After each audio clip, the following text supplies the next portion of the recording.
iyaga ku ducayso iyaga jawaamica rabbana aatina fi dunya hasana wa fil aakhirati hasanatan wa qina adhaban nar hadaadan garanaynin ilaahay luqadaha dhamaan uu fahmaya ku ducayso taad garanayso ku ducayso hatta salaada gudaheeda in badan oo ahli cilmiga kamida waxay qabaan ruuxan aqoonin luqada carabiga salaada gudaheeda inuu ku ducaysan karo luqadu garanayo in badan oo ahli cilmiga qaba waa ruuxa aan garanayn luqada carabiga iyo adciyadeedii dadka aan garanayn sidaas daraadeed rabbiga bari rabbigan tabaaraka wa taala ahmiyada uu siiyo soonka dhexdiisa marka la sooman yahay ducada wadarkaysaan oo suuratul baqara aayaadka rabbi kaga hadlayo tabaaraka wa taala ahkaamta soonka sidii loo waday baa waxa la kala dhaxgeliyay ahkaamtii oo socota aayadii soonka ka hadlayo socda dhexdooda waxa la geliyay آيات كهل ليس الدعاء وإذا سألك عبادي عني فإني قريب محمدو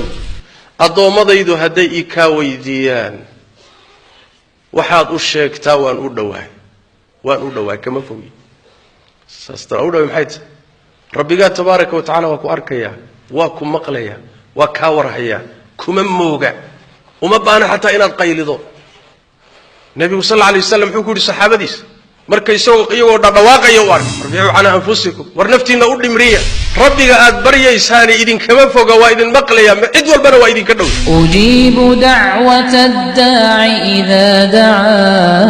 دعان فليستجيبوا لي وليؤمنوا بي لعلهم يرشدون سيداس درادت فإني قريب وأدوها أضومضي دساو الشيء أجيب دعوة الداعي إذا دعان مركي إبريان بريضو دوا أقبل يا أبو الله تبارك وتعالى فليستجيبوا لها إيالين أمركي حقاتين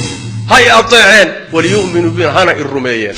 ربك حداد رميسود أجيبتود أمر كاغيش أمر كيسيش دعاء هذا مقبول حاجة كتير مرك